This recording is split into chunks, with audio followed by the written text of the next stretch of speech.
Apa kabar pemirsa TVR Parlemen dimanapun Anda berada? Berjumpa lagi bersama saya Elisa Purba dalam program TVR 17.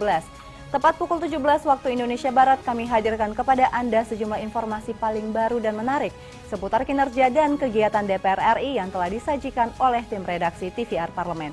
Inilah TVR 17 edisi Rabu 16 Maret 2022.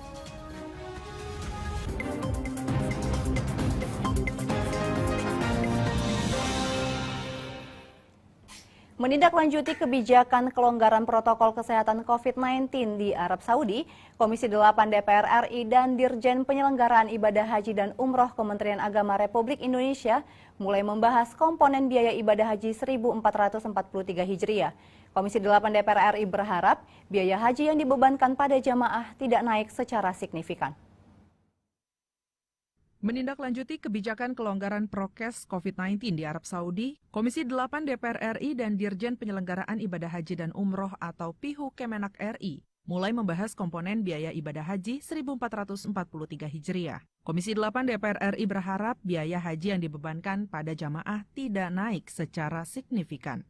Dalam rapat dengan Komisi 8 DPR RI di Gedung Nusantara II DPR RI Jakarta, Dirjen PIHU Kemenak RI Hilman Latif menyampaikan untuk kepastian pelaksanaan ibadah haji 1443 Hijriah masih menunggu kebijakan dari pemerintah Arab Saudi.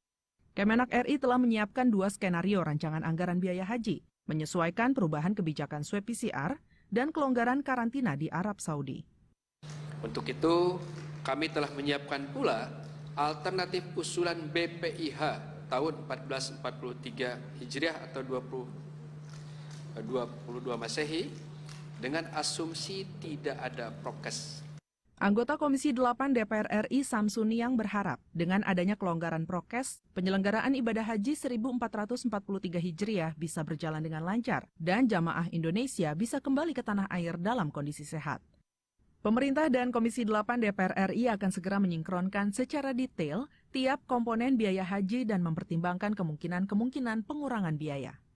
Minimal samalah tahun lalu gitu, 35 juta. Akibat COVID-19 3 tahun ini, masyarakat banyak yang ekonominya melemah gitu. Nah olehnya itu kita harapkan biaya haji itu mudah-mudahan tidak naik gitu. Komisi 8 DPR RI telah mengingatkan Kemenak RI segera memastikan waktu dimulainya persiapan penyelenggaraan ibadah haji. Mengingat ketentuan undang-undang memberi waktu maksimal 30 hari setelah menerima usulan biaya dari pemerintah. Amita dan Rizky, TVR Parlemen melaporkan. Menyusul lanjutan harmonisasi rancangan undang-undang tentang kesejahteraan ibu dan anak, Badan Legislasi atau Balek DPR RI mendapat draft usulan opsional tambahan terkait masa cuti melahirkan. Menyusul lanjutan harmonisasi rancangan undang-undang tentang kesejahteraan ibu dan anak, Badan Legislasi atau Balek DPR RI mendapat draft usulan opsional tambahan terkait masa cuti melahirkan. Sebagai salah satu pengusul rancangan Undang-Undang Kesejahteraan Ibu dan Anak, anggota Balek DPR RI Lulu Nurhamidah mengungkapkan usulan tambahan hak cuti setelah melahirkan dari yang sebelumnya 6 bulan agar bisa ditambah sesuai dengan kebutuhan. Tambahan waktu ini merupakan opsi pilihan tanpa digaji dan pekerja harus mendapat jaminan kepastian pekerjaan tanpa pemutusan hubungan kerja. Jadi kalau misalkan 6 bulan itu dirasa tidak cukup, dan ibu itu memerlukan perpanjangan hak cutinya dan kemudian dia tidak meminta untuk dibayar, jadi yang unpaid apakah kemudian ini juga dilindungin gitu. Karena 6 bulan kalau misalkan itu digunakan selama masa kehamilan plus kemudian itu dia gunakan untuk pasca melahirkan sebenarnya memang tidak cukup, tetapi ini kan moderat ya. Sementara itu, Wakil Ketua Balek DPR RI Nurdin mengatakan Balek DPR RI akan mempertimbangkan kembali usulan tersebut sebab dikhawatirkan tumpang tindih dengan undang-undang lain yang membuat pasal terkait cuti melahirkan. Nurdin menambahkan aturan soal cuti melahirkan ini tak hanya berlaku untuk pekerja, namun juga harus mengatur dan mewajibkan pemberi kerja atau perusahaan untuk menaatinya. Karena cuti itu kan masing-masing daerah, masing-masing negara juga mengatur yang tidak sama. Nah sekarang keinginan pengusul seperti itu misalnya. Apakah itu bisa sesuai dengan undang-undang yang sudah ada, di Cipta Kerja bagaimana, yang itu nggak masalah cuti, kan ada, juga di undang-undang yang lain. Kesehatan ibu dan anak merupakan salah satu faktor fundamental dalam mengukur keberhasilan pemerintah dalam bidang pembangunan kesehatan. Rifki Makdudi, TVR Parlemen, melaporkan. Ketua Badan Urusan Rumah Tangga dan Sekretaris Jenderal DPR RI berharap Deputi Administrasi yang baru dilantik bisa mengisi kekosongan pejabat struktural demi kelancaran kegiatan kedewanan. Ditemui seusai menghadiri pelantikan Deputi Bidang Administrasi Sekjen DPR RI, Ketua BURT DPR RI Agung Budi Santoso mengatakan, jangan sampai kekosongan pejabat struktural di Sekretariat Jenderal DPR RI terjadi terlalu lama, karena dapat menghambat dalam pengambilan kebijakan penting. Agung Budi Santoso mengimbau, Deputi Administrasi yang baru dapat segera beradaptasi di lingkungan yang baru, serta dapat bekerja sama dengan baik. Biro dan kabak atau kasubag yang kosong harus segera diisi ya agar kekuatan sekjen ini bisa full team. Nah, ini harapan saya. Ya, tentunya saya mengucapkan selamat kepada Pak Suhardono yang sebagai pejabat baru di Deputi Administrasi. Ya, tentunya banyak harapan ya yang saya gantungkan pada beliau untuk bisa memperkuat supporting system di DPR. Sementara itu, Sekretaris Jenderal DPR RI Indra Iskandar mengatakan, jabatan Deputi Administrasi dapat memperbaiki pelayanan administrasi kedewanan yang lebih baik dari sisi akuntabilitas, pengelolaan anggaran, serta pengelolaan aset. Indra berharap Deputi Administrasi yang baru dapat menjadi satu lini dalam memperkuat serta mempercepat proses reformasi birokrasi yang ada di Sekretariat Jenderal DPR RI, agar organisasi ini dapat menuju ke arah yang lebih baik. Dengan telah diisinya Deputi Administrasi yang sudah lama kosong, tentu ini menjadi satu lini memperkuat kami untuk mempercepat proses reformasi birokrasi yang ada di Sekretariat Jenderal DPR. Saya kira figur Pak Dono adalah figur yang cukup mumpuni untuk mempengaruhi iklim organisasi untuk tumbuh lebih baik ke depan. Raihan dan Arif, TVR Parlemen, melaporkan. Jangan kemana-mana pemirsa, sesaat lagi ada berita mendalam mengenai sulitnya mengurai persoalan sengketa tanah di Indonesia. Selengkapnya setelah jeda berikut ini, tetap di TVR 17.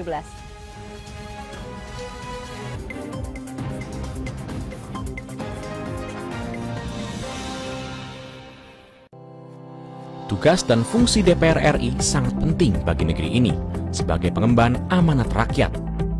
Namun tidak banyak yang tahu apa saja fungsi dan tugas dari DPR. DPR mempunyai 3 fungsi pokok, yaitu legislasi, anggaran, dan pengawasan. Ketiga fungsi tersebut harus dilaksanakan dalam kerangka fungsi representasi yang mengedepankan kepentingan rakyat berdasarkan aspirasi masyarakat dan untuk kesejahteraan rakyat. Dari fungsi legislasi, DPR RI mempunyai tugas dan wewenang untuk menyusun dan menetapkan program legislasi nasional bersama dengan pemerintah, menyusun dan membahas rancangan undang-undang, menerima rancangan undang-undang dari DPD, membahas rancangan undang-undang yang diusulkan oleh Presiden ataupun DPD, menetapkan undang-undang bersama dengan Presiden, menyetujui atau tidak menyetujui peraturan pemerintah pengganti undang-undang yang diajukan Presiden untuk ditetapkan menjadi undang-undang. Sementara, fungsi anggaran membahas dan memberikan persetujuan atau tidak memberikan persetujuan terhadap rancangan undang-undang tentang APBN yang diajukan Presiden, memperhatikan pertimbangan DPD atas rancangan undang-undang tentang APBN dan rancangan undang-undang terkait pajak, pendidikan, dan agama, menindaklanjuti hasil pemeriksaan atas pengelolaan dan tanggung jawab keuangan negara yang disampaikan oleh BPK, memberikan persetujuan terhadap pemindahan aset negara maupun terhadap perjanjian yang berdampak luas bagi kehidupan rakyat yang terkait dengan beban keuangan negara. Dan fungsi pengawasan, melakukan pengawasan terhadap pelaksanaan undang-undang, APBN, dan kebijakan pemerintah, membahas dan menindaklanjuti hasil pengawasan yang disampaikan oleh DPD terkait pelaksanaan undang-undang mengenai otonomi daerah, pembentukan, pemekaran, dan penggabungan daerah, pengelolaan sumber daya alam dan sumber daya ekonomi lainnya, pelaksanaan APBN, pajak, pendidikan, dan agama. Terima kasih. Video ini dipersembahkan oleh TV dan Radio Parlemen, Biro Pemerintahan Parlemen, Sekretariat Jenderal, dan Badan Keahlian DPR RI.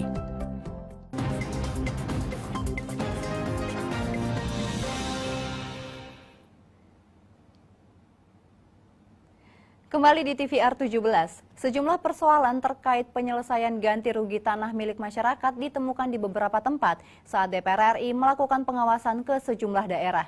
Tingginya permintaan atas tanah yang berbanding terbalik dengan ketersediaan tanah, kelengkapan administrasi dan ketidaksesuaian dalam pembayaran ganti rugi, hingga keterlibatan mafia tanah menjadi penyebab utama maraknya kasus-kasus sengketa pertanahan di Indonesia.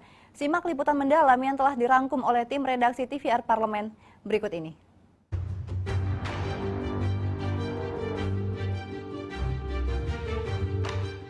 Tingginya permintaan atas tanah yang berbanding terbalik dengan ketersediaan tanah, kelengkapan administrasi dan ketidaksesuaian dalam pembayaran ganti rugi, hingga keterlibatan mafia tanah menjadi penyebab utama maraknya kasus-kasus sengketa pertanahan di Indonesia. Dan kerap kali berujung pada konflik atas tanah baik antara pemerintah dan pengusaha maupun pengusaha dengan masyarakat. Sejumlah persoalan terkait penyelesaian ganti rugi tanah milik masyarakat ditemukan di beberapa tempat saat DPR RI melakukan pengawasan ke sejumlah daerah. DPR pun ikut serta dalam mengurai peliknya masalah seputar pertanahan yang juga melibatkan masyarakat pemilik tanah adat dan mendorong pemerintah untuk segera mencarikan solusi. Saat kunjungan kerja ke Provinsi Kalimantan Timur, Wakil Ketua Komisi 2 DPR RI Lukman Hakim mengatakan, beberapa kasus penyelesaian sengketa pertanahan di Provinsi Kalimantan Timur masih menggantung akibat permasalahan tanah yang tidak bisa diselesaikan dengan hukum formal. Untuk itu, Komisi 2 DPR RI mendorong penyelesaian menggunakan pendekatan hukum adat. Ada beberapa konflik tanah yang juga membutuhkan kearifan, tidak sekedar berdasarkan hukum formal semata-mata. Itu juga misalnya di beberapa desa yang dulu pada saat Ganyang Malaysia menjadi basis camp dari RPKAD yang kemudian menjadi trans di sana, dan secara formal hukum mereka menguasai tanah di sana, tetapi kemudian ada klaim dari masyarakat adat. Tentu ini juga tidak bisa diselesaikan dengan pendekatan hukum semata-mata. Sementara itu, anggota Komisi 2 DPR RI Rifki Nizami Karsayuda menyayangkan sengketa penguasaan lahan yang selalu muncul pada saat proses pembangunan akan dilaksanakan.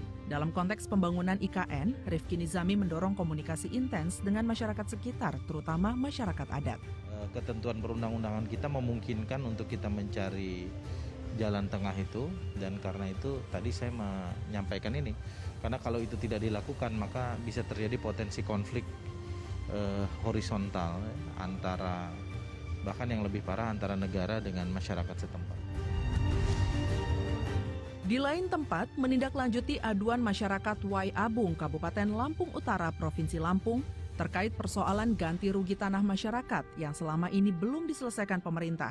Ketua Komisi 2 DPR RI Junimart Girsang mengimbau pemerintah untuk membayarkan uang ganti rugi kepada masyarakat Wai Abung sesegera mungkin. Kelengkapan dokumen yang dimiliki masyarakat diharapkan bisa mempercepat proses pencairan ganti rugi tanah adat yang telah terjadi sejak tahun 1964 atau 58 tahun silam dengan estimasi biaya ganti rugi sebesar Rp9 juta per hektar. Tentu pemerintah dalam hal ini harus memberikan hak daripada rakyat. Dan dokumen yang ada itu menunjukkan tidak ada suatu halangan pun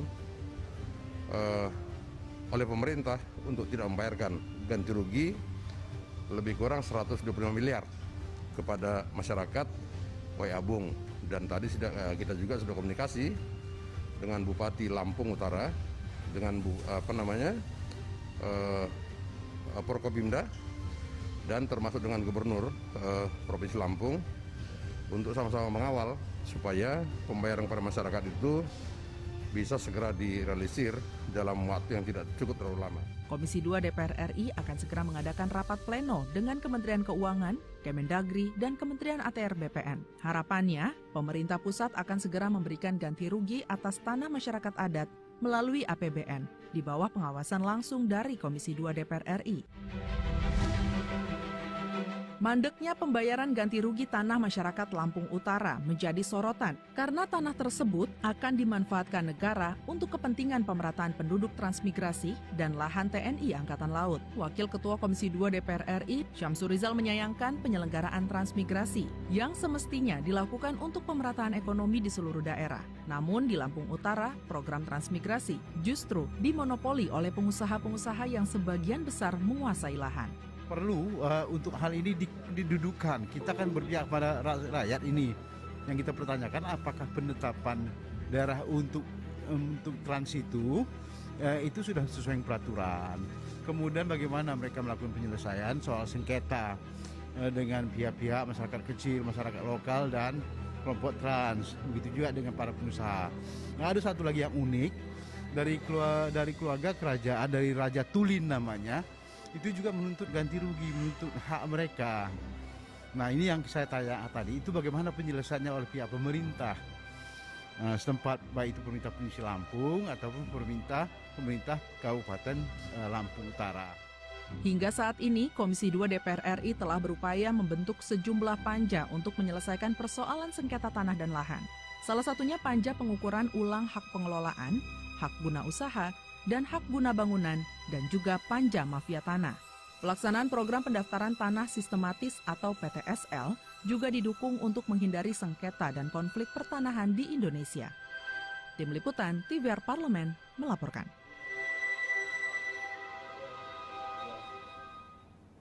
Jangan kemana-mana pemirsa, sesaat lagi kami hadirkan wawancara secara langsung dengan anggota Komisi 6 DPR RI, Rieke Diah Pitaloka, yang meminta pemerintah untuk bentuk sistem tata niaga pangan yang terintegrasi. Informasinya sesaat lagi, tetap di TVR 17.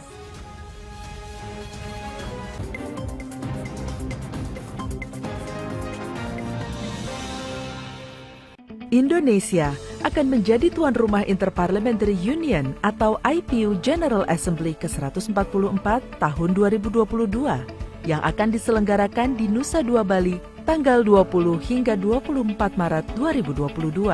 Pada penutupan IPU General Assembly ke-143 di Madrid, Spanyol tahun lalu, Ketua DPR RI Dr. Honoris Causa Puan Maharani meyakinkan seluruh delegasi sidang IPU bahwa Indonesia siap menjadi penyelenggara dengan protokol kesehatan ketat.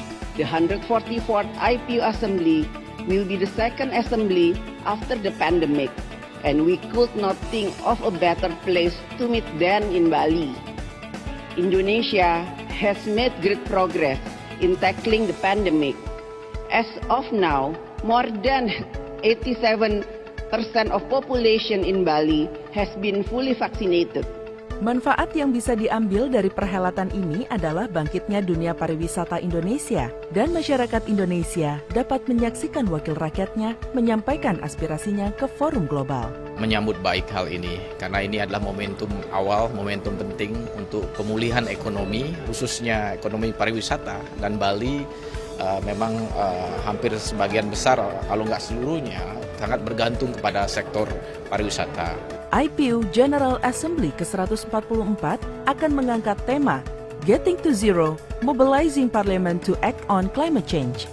Memobilisasi parlemen dunia untuk beraksi di dalam persoalan climate change, karena ini menjadi masalah yang semakin hari semakin serius gitu. Sesuai dengan fungsinya antara lain membuat legislasi yang memprotek persoalan lingkungan, persoalan iklim. Mari kita dukung dan sukseskan penyelenggaraan sidang IPU ke-144 di Nusa Dua, Indonesia.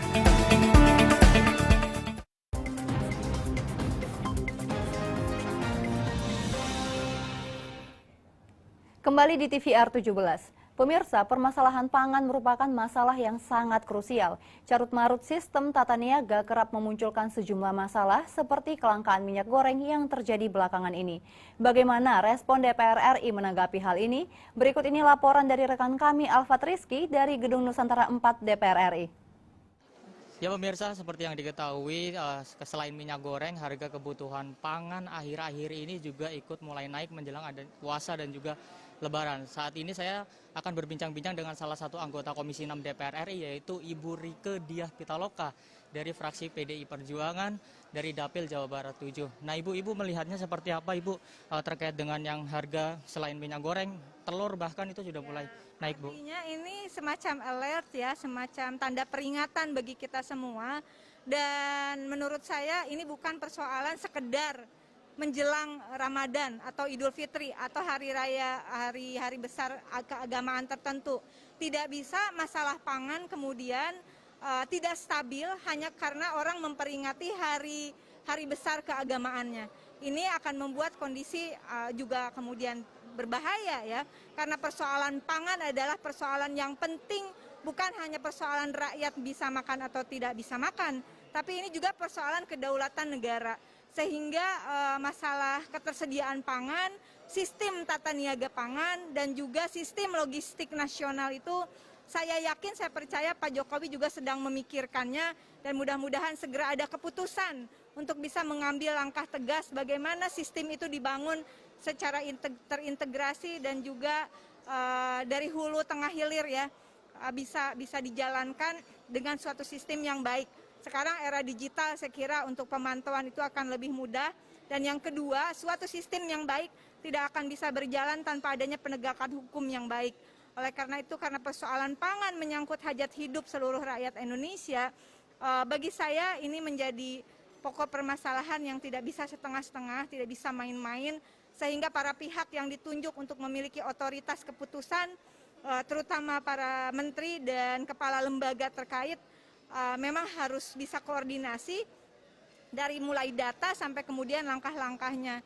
Nah, terlalu beresiko jika mereka yang tidak bisa bekerja dipertahankan. Harus segera ada evaluasi. Harus segera ada evaluasi, apakah operasi pasar yang sudah dilakukan oleh dari kementerian itu Ibu menurut Bu sudah efektif Bu untuk sampai saat ini? Operasi pasar itu buat saya hanya reaksioner ya. Persoalan pangan tidak bisa diselesaikan dengan semata operasi pasar.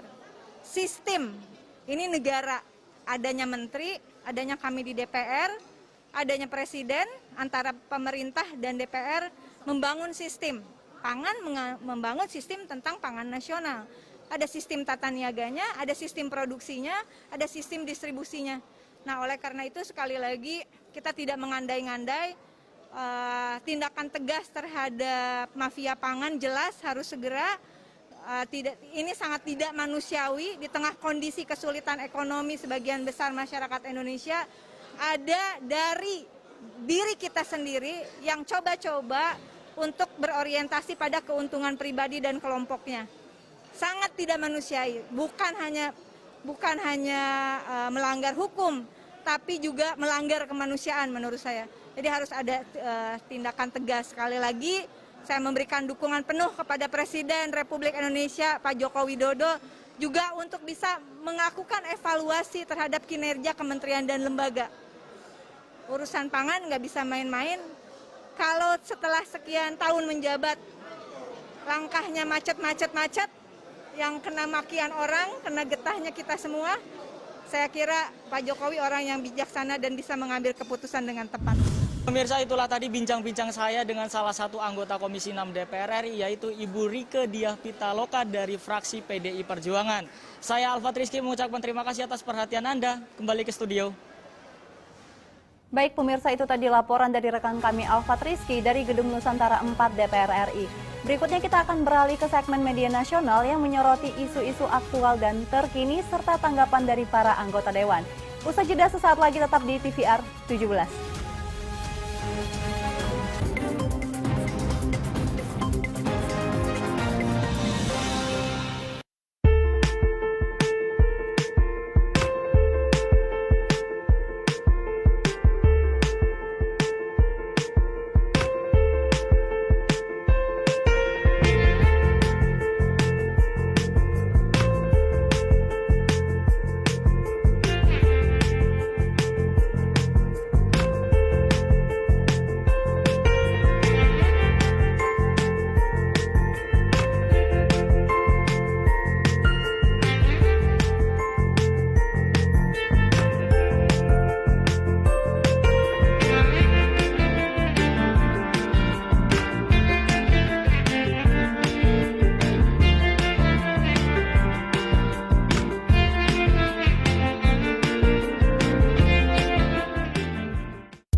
Kembali di TVR 17, kali ini kita masuk ke segmen media nasional. Mari kita simak apa yang disoroti media nasional tentang kinerja dan kegiatan anggota DPR RI maupun pendapat anggota DPR RI seputar isu-isu nasional terkini.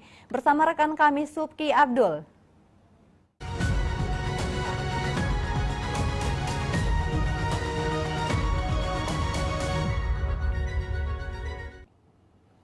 Halo, selamat sore pemirsa. Bertemu kembali bersama dengan saya Subki Abdul. Tadi sudah bersama rekan saya Elisa. Sekarang kita lihat nih apa saja menjadi headline media online ataupun juga pendapat yang disampaikan oleh para anggota Dewan Perwakilan Rakyat Republik Indonesia. Di headline yang pertama nih pemirsa, kita akan menyoroti tentang Ketua DPR RI Puan Maharani yang tegaskan pemilu 2024 ini akan dilaksanakan sesuai dengan jadwal yang sudah ditetapkan. Ketua DPR RI seperti yang Anda saksikan di layar kaca televisi Anda, pemirsa, ini Ketua DPR RI Puan Maharani menegaskan bahwa pemilu 2024 akan dilaksanakan pada 14 Februari 2024 atau sesuai dengan jadwal yang sudah disepakati oleh pemerintah, DPR, dan juga Komisi Pemilihan Umum. Respon tegas Puan tersebut disampaikan untuk menanggapi soal usulan penundaan pemilu 2024 yang disampaikan oleh sejumlah petinggi partai politik. Atas dasar tersebut, pemirsa, ia menyampaikan pelaksanaan pemilu 2024 akan tetap sesuai dengan jadwal yang telah ditentukan. Pemirsa, tim penundaan pemilu atau tetap berlangsung 14 Februari? Kita beralih dari berita soal pemilu 2024, kita beralih ke berita Menteri Perdagangan yang terancam dipanggil paksa oleh DPR terkait dengan persoalan minyak goreng. Pemirsa, bisa Anda saksikan sekali lagi di layar kaca televisi Anda berita ataupun juga headline terkait dengan Wakil Ketua DPR RI Sufmi Dasko Ahmad yang mengatakan bahwa pihaknya ini akan memanggil Menteri Perdagangan Muhammad Lutfi terkait krisis minyak goreng. Ia menyebutkan akan memanggil paksa Menteri Perdagangan Lutfi jika mangkir dari undangan rapat yang ketiga kali. Dasko mengungkapkan bahwa selama ini DPR kesulitan membangun komunikasi dengan pemerintah dan juga Kementerian Perdagangan. Pasalnya, Menteri Perdagangan Lutfi sudah 2 kali nih pemirsa mangkir dari rapat undangan DPR untuk membahas persoalan minyak goreng. Nah, itu tadi sorotan media pada hari ini Rabu yang menyoroti soal pemilu 2024 dan juga soal DPR yang rencananya akan memanggil paksa Menteri Perdagangan terkait dengan kelangkaan minyak goreng. Kita kembali ke rekan kami, Elisa. Silakan.